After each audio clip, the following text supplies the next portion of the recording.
আসসালামু আলাইকুম। সৌদি কিন্তু পশ্চিমাদের বৌদি।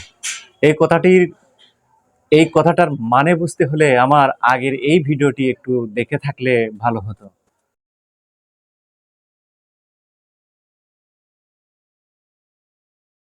তো তারপরেও দেখবেন দয়া করে।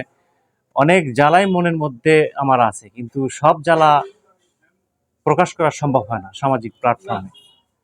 তাই আবার আকার ইঙ্গিতে বা বিভিন্ন রূপক কথা ব্যবহার করে বোঝাতে হয়।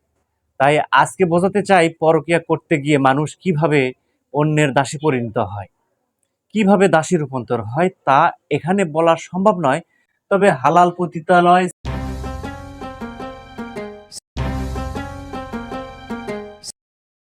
সিনেমা হল, সিনেমা দেখতে কেনা পছন্দ করে সৌদি আরব। প্রায় 4 দশক পর 2018 সালে সৌদি আরবে ফের চালু হয় সিনেমা হল। এর হলে 63,300 আসন রয়েছে, যা আরব বিশ্বের সবচেয়ে বেশি।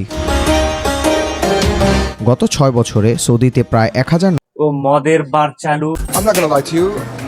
Saudi is a bit of a religious country, but we're seeing that how it could be, it's becoming more adaptable with what's happening in the world. মদ কিনতে পারবেন কূটনৈতিক দায়িত্বে থাকা বিদেশিরা।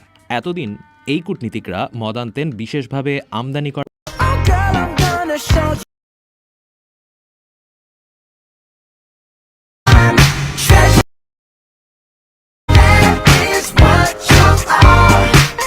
এসব পরকীয়ারই ফসল। সৌদি পশ্চিমাদের বৌদি কথাটার মানে হলো, যখন যা চায় বৌদিরা প্রেমিককে তাই দিয়ে থাকে। কোনো কোনো বৌদি কি করে জানেন? এরা যখন কারো সাথে পরকীয়া করে বা দৈহিক সম্পর্ক করে, তখন ভাবতে থাকে তাদের এই বিষয়টা হয়তো কেউ জানে না। পরকীয়া করতে করতে এক সময় পরকীয়াকারীদের একটা ডিমান্ড হয়ে দাঁড়ায়, অর্থাৎ পরকীয়া করা তাদের মনে একটা অধিকার হিসেবে আসন গ্রহণ করে। আর যেখানে অধিকার জন্ম নেয় সেখানেই জন্ম নেয় সংঘাত। তার মানে ঘটনা রটে যায়। যখন কোনো বৌদি পরকীয়া করতে গিয়ে ধরা খায়, তখন সে চেঁচামেচি করে এবং সব দোষ প্রেমিকের বিরুদ্ধে দিতে থাকে। অনবরত বলতে থাকে, আমার প্রিয় স্বামী, এই যে দেখেন এই এই ঘটনা ঘটাচ্ছে, এই কালু গুন্ডা আমাকে বারবার ডিস্টার্ব করে, দীর্ঘদিন যাবৎ সে বিরক্ত করে আসছে, এতদিন আমি মান সম্মানের ভয়ে আপনাকে বলিনি, বা আপনার আপনার ব্যস্ততার কথা বিবেচনা করে আপনাকে এটা বলা হয় নাই। তুমি বাড়িতে না থাকলে উকি ঝুঁকি মারতে থাকে, আজকে আর একটা উচিত শিক্ষা দাও। তো এভাবে নিজেকে বাঁচানোর চেষ্টা করে। এখন বলেন, কোনো নারীর যদি সম্মতি না থাকে, কিভাবে একটা বাড়িতে ঢুকে একটা যুবক বিরক্ত করতে পারে কোনো মেয়েকে? আমাদের মুসলিম সমাজের কেন্দ্রীয় শাসক গোষ্ঠী এভাবেই তার পরকীয়া প্রেমিকদের সুবিধা দিয়ে থাকে।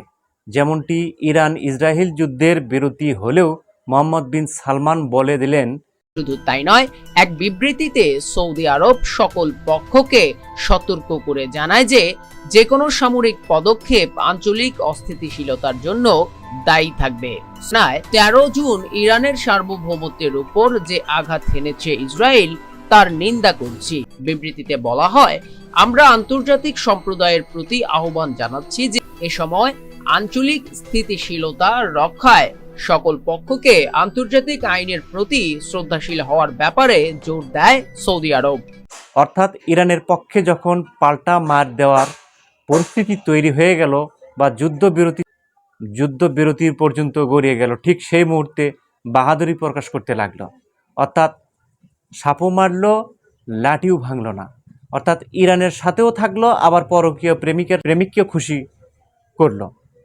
হুবহু এরকম পরকীয় বাস কেন্দ্রীয় মুসলিম শাসক পশ্চিমাদের সাথে অনবরত পরকীয়া করে আসছে, নানা সুযোগ সুবিধা দিয়ে আসছে, যার ফলে মুসলিম দেশগুলোতে অনৈক্য দেখা দিছে। এই অনৈক্য মানে মুসলমানদের বৈশ্বিক জামাত ধ্বংস করা।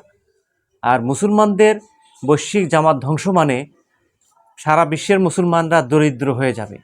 আর একটা জাতি যখন দরিদ্র ও অনৈক্য হবে, তখন অস্ত্র প্রযুক্তি, জ্ঞান বিজ্ঞান সব দিক থেকে পিছিয়ে থাকবে। যখন পিছিয়ে থাকবে, তখন পশ্চিমারা তো সারা দুনিয়া রাজত্ব করবে। আর এই জন্যই তো পশ্চিমারা চায় যে সবটা দেশে গণতন্ত্র প্রতিষ্ঠা করতে হবে। গণতন্ত্র প্রতিষ্ঠা করা মানেই হচ্ছে দুই দলের মধ্যে আজীবন একটা সংঘাত লেগে থাকবে। এই সংঘাতের ফলে উন্নতিতে অগ্রসর হতে উন্নতি করতে পারবে না, সামনের দিকে অগ্রসর হতে পারবে না। আর আমরা দাসত্ব করব, মানে যখন আমরা উন্নতি করতে পারবো না, উন্নয়ন করতে পারবো না, দেশটা দরিদ্র হয়ে থাকবে, তখন বাধ্য হয়ে আমরা এই পশ্চিমাদের দাসত্ব করতে থাকবো। আর এটাই চায় মোহাম্মদ বিন সালমানের পরকীয়া প্রেমিকরা। আল্লাহ হাফেজ। সত্যের সাথে চলি, হকের কথা বলি। হক এন্টারটেইনমেন্ট আর্ট।